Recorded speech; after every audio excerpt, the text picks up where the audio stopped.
Hey y'all, welcome to Most of It, where I talk about most things that I find interesting. Today, we'll be going over the Primarch Mortarion, so without further ado, let's get into this. The young Primarch's life began by crashing into the surface of the planet Barbarous. Barbarous is a planet shrouded in poisonous fog, which becomes deadlier the higher you go, causing the high mountains to become very valuable as only the mighty could survive up there, forcing the regular people to live in the valleys amidst the choking but less deadly fog. The child crashed into a barely ended battle, with the victorious warlord's cries of victory being interrupted by his screams. The warlord walked the battlefield searching for the child, and upon finding it, thought about killing it. However, he realized that without proper equipment, no human could breathe in this fog, meaning this child was special. Picking up the child and carrying him away, he now had a son, something he had wanted for years. He named the child Mortarion, meaning child of death. The warlord tested how high up the child could breathe, and built a black iron wall at its maximum height and moved his home past it, hiding it from Mortarion. It is believed he feared the Primarch. Mortarion did as Primarchs do, growing and battling. However, he soon became curious of the humans who lived below him.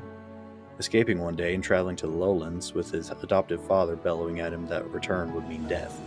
However, Mortarion carried on, soon finding safety with a young man named Callus Typhon. Upon meeting the residents, who were initially frightened by the Primarch's pale skin and hollow, haunted eyes, he decided he would help them and one day bring them freedom. One day that chance came when a warlord strode into town with his undead forces. However, they were all quickly dispatched by Mortarion wielding a massive scythe, thus earning his place among the villagers. Word of Mortarion soon spread across many villages, with him traveling far and wide, teaching all how to fight and defend themselves.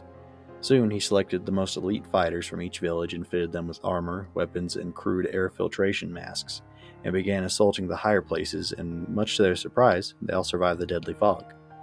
They continued to assault the Warlord's mountains, with the exposure hardening Mortarion's now named Death Guard.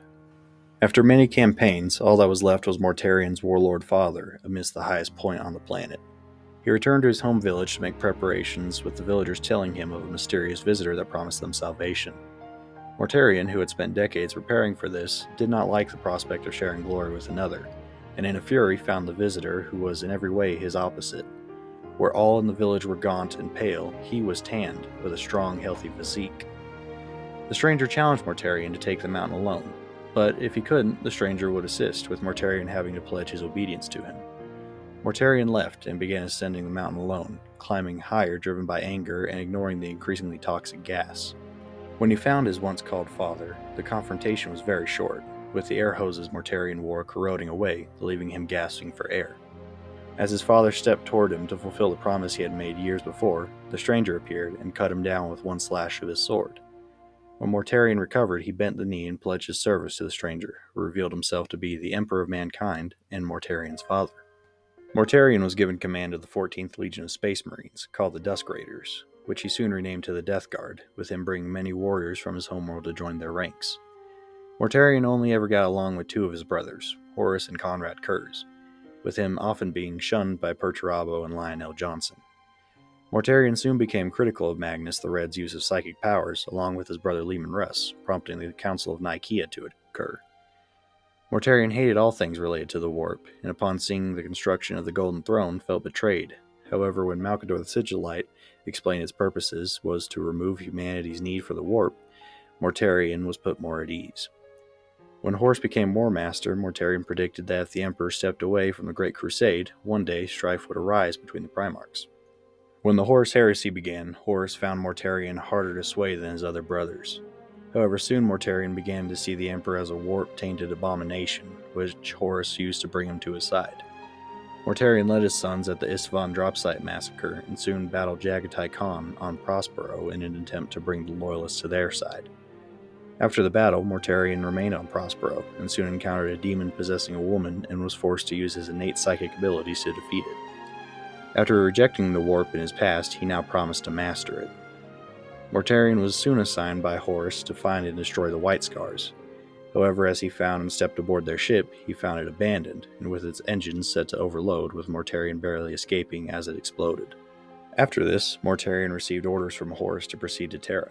As he rejoined his sons and were underway, Callus Typhon framed all of the fleet's navigators as loyalists, and had them all executed, with him assuring Mortarion that he could navigate their way through the warp. However, Typhon steered their ships into the realm of miracle, causing Mortarion's sons to become infected with the Destroyer Hive, transforming them into bloated monsters, but due to their Primarch-given resilience, were unable to die. Soon, Mortarion himself became infected, with him confronting Typhon, accusing him of treachery. Typhon revealed he had lied to his father, but for a bigger reason which would soon be revealed.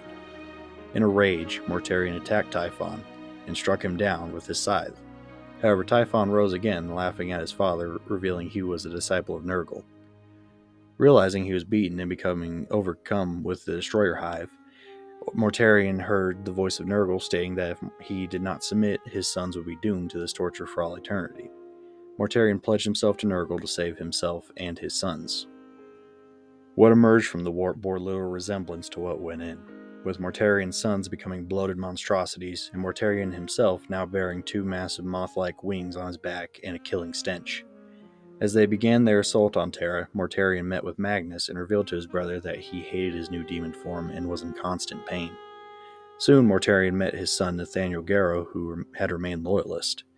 Garrow refused his father's offer to rejoin the Death Guard and attacked him, with Mortarion initially taunting and toying with his son. However, after taking a wound, he became enraged and struck his son down. He declared to Garrow that he would make him an undead puppet to serve him forever. However, the Emperor's power allowed Garrow to fight back for a time. However, he was soon overcome by his father's demonic powers. Garrow died, but not before wounding his father's neck with a shard of his broken sword. Mortarion was soon attacked by Jagatai Khan, who was quickly overcome by his brother's new powers. However, the Khan began taunting and goading his brother for drinking too deep from the warp. Enraged, Mortarion unleashed a flurry of attacks, which the Khan took advantage of. The battle ended with Jagatai impaled on Mortarion's scythe, which he pulled himself down the length of and beheaded his demon brother, banishing him back into the warp. After Horus's death, Mortarion returned to real space and claimed a plague planet in the Eye of Terror as his home base, with Nurgle being so impressed that he elevated him to the status of Demon Prince. Over the next 10,000 years, Mortarion left his sons to wreak havoc across real space as he turned to empower himself with the warp. Emerging in the 41st millennium and killing the Supreme Grand Master of the Grey Knights, which prompted Kaldor Drago to attack the Demon Primarch, who spoke his true name, sending Mortarion's spirit back into the warp, with Drago carving his forebear's name into the demon's heart.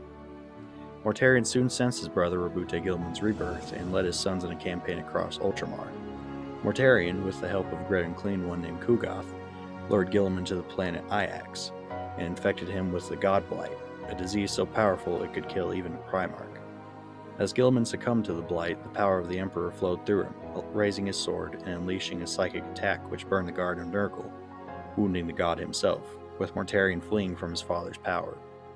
Nurgle, who had ordered his servants to pull back from this crusade, has become very displeased, and is said to be punishing them for their failure even now. So that's where the story stands currently, and I'm gonna be honest, Mortarion to me is one of the most dislikable Primarchs. His reasoning to betray the Emperor was just kinda dumb, and his attitude was kind of annoyingly petty, and he somehow manages to rival Perturabo when it comes to bitterness. His story is one of denial. Firstly, when the Emperor, in his eyes, denied him the chance to bring justice down on his adopted father, and throughout his whole life, denying and reviling Psykers despite the fact that he himself was one. He and Angron share some similarities, as they are the two Primarchs to not initially willingly serve Chaos, and were ascended against their wills. He does, however, have one of the best models in all of Warhammer, so it pretty much evens out. If you want to learn more about Mortarion and his Legion, I'd recommend reading the books The Buried Dagger, Mortarion the Pale King, and The Flight of the Eisenstein. Well, that's all I got for today, y'all. Thanks for watching. Like and subscribe if you enjoyed the video, and comment down below what topics or characters you'd like to see me cover next. With all that said, I'll see y'all later.